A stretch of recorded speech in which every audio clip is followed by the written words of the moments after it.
I don't know if it's like, oh, we're sleeping on Zary or if he's become kind of like underrated or forgotten about. But, I do think he is a really good player. And I do think he's kind of become a little bit forgotten about. And maybe people are a little unfairly down on him just because of the injury.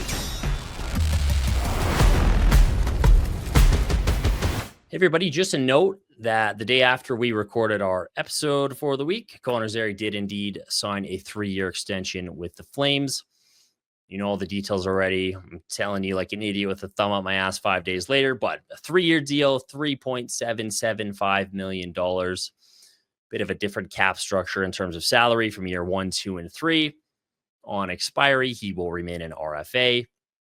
1 year out from being eligible for unrestricted free agency. This is a nice little deal from Craig and his staff. If you listen to the show, you know we're a huge fan of Connor Zary, and we think he can do big things for this team. So I think this is a really nice deal. And I think all I can tell you is I'm stoked. I'm stoked. I don't know about you, but I'm stoked to have the best Connor in Alberta locked up for 3 more years. Let's go. As we've all kind of suspected, the Flames are looking at a bridge deal with Connor Zary. I know the negotiations have been tough. You probably understand from the Zary's camp why they're pushing for probably more money and more term. And you totally understand what the Flames are doing when they want to probably keep it around the 3-year mark, given the injury concerns with Connor Zary. So I don't know. Sounds like it's going to get done soon. And I like Zary. Projected dollar amount on there? There wasn't a projected dollar. I think we're all guessing it's in the $3 to $4 mil range. I think that seems fair. That seems based on what the market for other players, similar contracts, we're all kind of thinking that $3-4 million range. So I think that would be a nice little deal. I think that's fine. If that's what's on the table, I guess you understand it from Zary's perspective, but I feel like I wish the Flames would have sped this process up and just give him what he wanted and like, let's roll here. Because, I don't know if this online thing, is this me reading into it too much? I feel like there is kind of like, probably just because the injuries and he struggled a little bit at post injury. But everyone kind of seems to be a little more down on Zary than I would have expected. Just based off of, I think he had a really fucking great rookie campaign.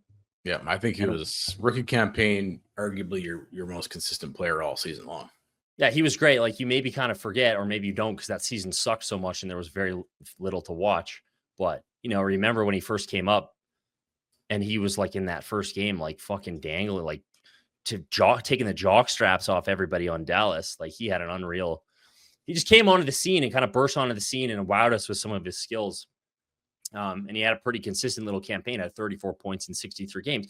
But at the same time, and again, this is marred because of his injury and just maybe because of his struggles. He was fucking great the first 3 months of the season last year.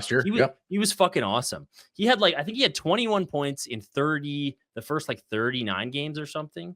The first half of the season, he had 21 points and was really impactful. And again, on a team that didn't score very much and on a team where his usage was kind of varied. He's here, he's there, he's everywhere. He's playing with Coleman and Backlund a lot, playing the tough minutes. With those two guys, he's not getting prime power play time. He wasn't getting overtime usage very much, which is fucking mind-boggling considering game 1 of the season when he scored the best goal of the entire year, one of the best goals in the NHL in the entire year. So he had a really impressive first half before he got hurt.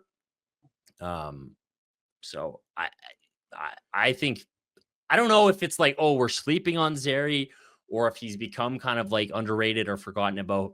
But, I do think he is a really good player. And I do think he's kind of become a little bit forgotten about. And maybe people are a little unfairly down on him just because of the injuries. 14 goals in his rookie season. He had 13 goals and 27 points last year. So he had almost matched his goal total in 9 less games last season than in his rookie season. You combine that with those coming off those 2 injuries, it takes a couple of weeks to come back from those each time. Oh, dude, and those were brutal. Yeah. So yeah, I don't know, but maybe that's what it is. It's a potentially injury prone. I don't know, how much does that factor into these contract negotiations? Well, yeah, it factors in. It's going to be the talking point, right? It's like, hey, like this affected your production. This is a concern, right? Like if you're comparing it to like somebody like Matt Coronado, who got a big long-term deal, like he put up the numbers and hasn't been hurt. So it is a factor for sure. Because I remember, rightly so. I remember rookie season and even a little bit last season as well.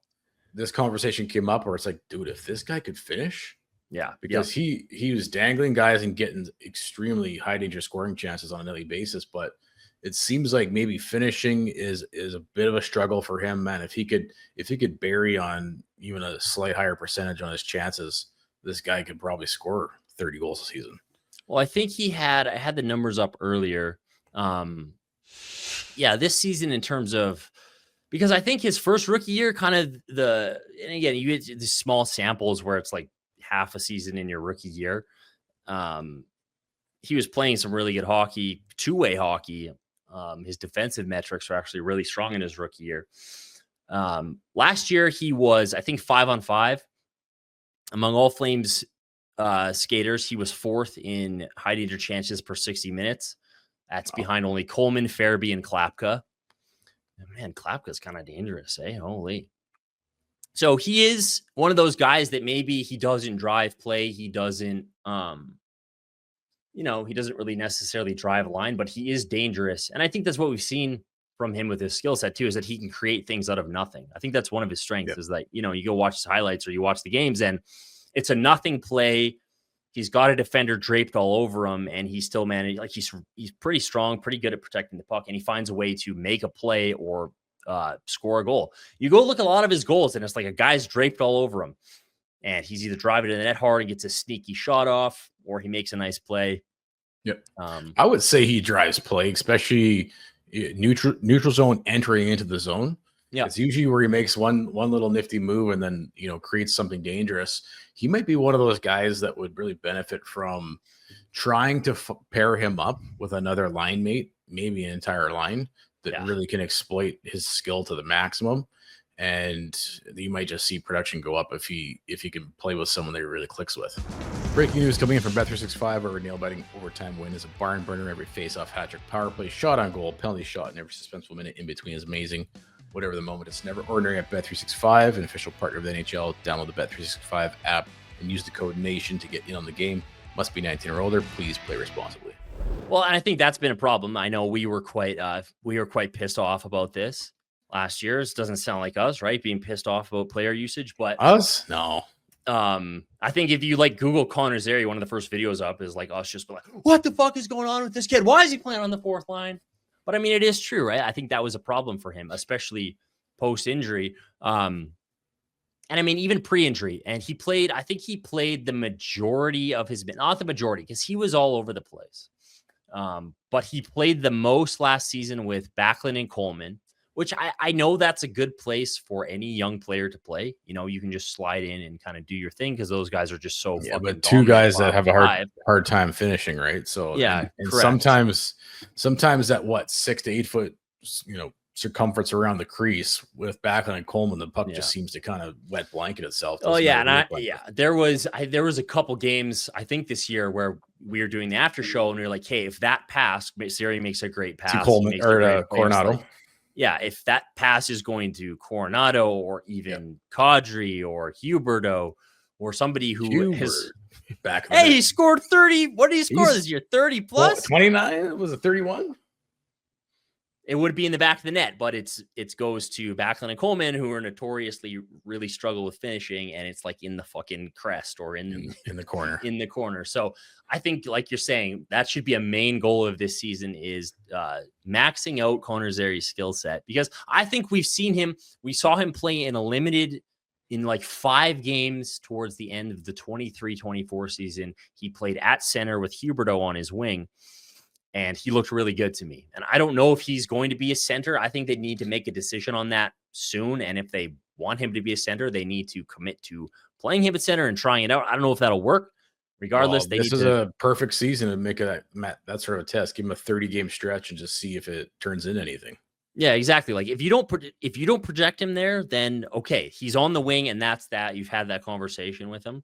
But if you think he can do it, and it is something that you want to do, fucking do it. Don't put him there for 2 games and be like, he struggled, and then take him off, and then put him there again, and then or put him between like Lomberg and Clapp, or put him, playing 9 minutes a night. Like, just put him there and leave him there, and put him with some line mates who he can develop some chemistry with. Because I think that's one thing that's kind of bothered me also about how players have been utilized.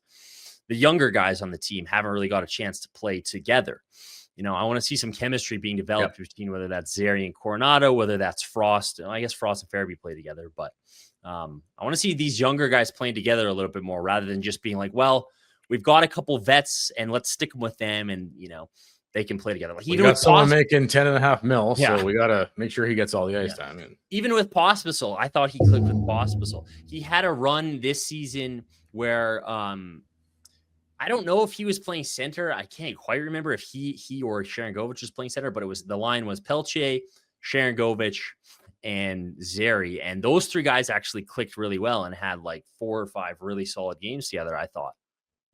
So I think you've just got to find some line mates, establish his role, establish what the goals are for the season, and just let him play and let him do his thing. Because you kind of saw when he got back from injury, he struggled with that. I remember in that the first game he was back against Philly? He scored. I think he was playing on the top line. He scored a goal, and then for what unknown reason, he was demoted to the 4th line. And then he scored again.